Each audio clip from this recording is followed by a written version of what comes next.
Hey everybody, this is Brian Helmick from Between the Licks. I'm here to give you guys another free guitar lesson. Today I'm going to talk about some more blues shuffles. Basically these are just expanded blues shuffles.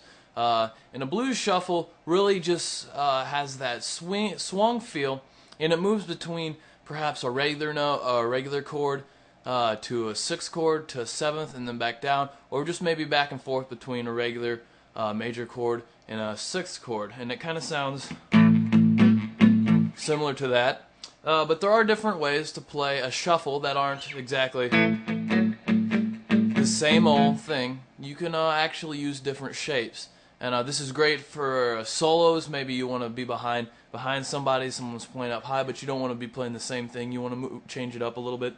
So these are great ways to do that. We'll stick to the key of A today, so you only have to worry about 3 chords: A, the D, and then the E, and a standard blues progression. I'm going to start off with this first shuffle. It uses the same kind of pattern, moving between a major chord to a sixth chord to a dominant seventh chord, and it moves back and forth. So here you go. Listen to this.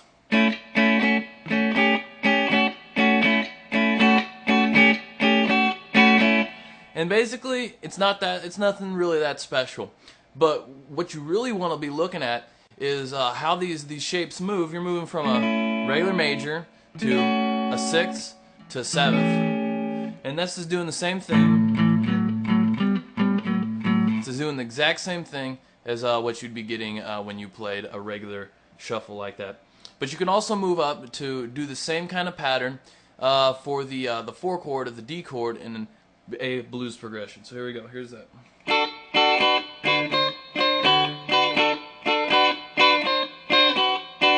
And basically you're doing the same thing as you were before. You're just moving between a major chord, the 6th and the 7th. And I'll show you E real quick. Doing the exact same thing, you're just sliding up what you were doing from D. You can grab the tabs off the internet if you didn't catch it. But basically you're just playing these alternating tones between a major chord, a 6th chord, and then dominant 7th. And that's one thing that's really pervasive in the blues, is these moving 6th and 7th chords. It's really popular. And a lot of other types of music, you move between sustained chords.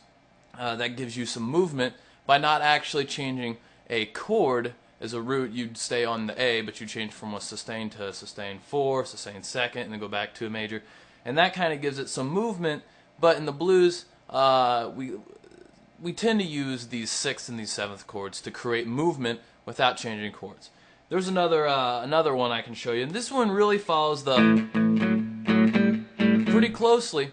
But what we're going to do, instead of playing that low root, we're going to actually play a major 3rd, so you get a bit of color in there without perhaps like stepping on the bass player's toes, who are most likely going to be playing that root predominantly throughout the tune. So here we go.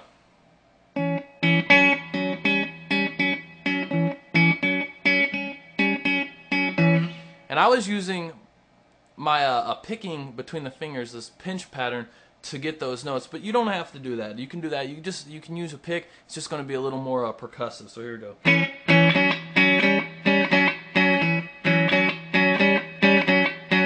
You have to remember to mute that string in between, because there is a string in between that you don't want to be playing.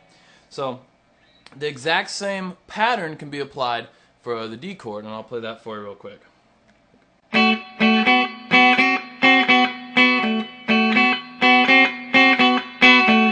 And then the exact same pattern for the E chord, which you just slide up 2 frets and do the exact same thing.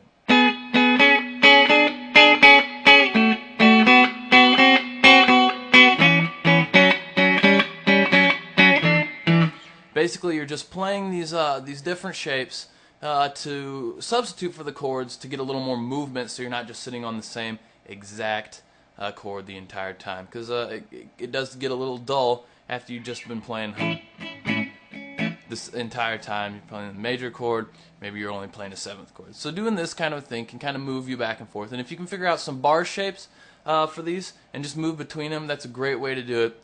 But sometimes those licks work really well. So anyways, thanks for sticking around for this lesson. I'm going to try to keep some more lessons coming, a little more regular than I have been. So check out the website, subscribe to the videos, check out the FeedBurner account that I have. All you have to do is subscribe to that, and you can get the updates. Will pop straight up in whatever browser you're using, Firefox or Internet Explorer. And you can basically follow everything that I'm doing on the site, all for free, no charge whatsoever. So, you have a great day. Thanks for sticking around.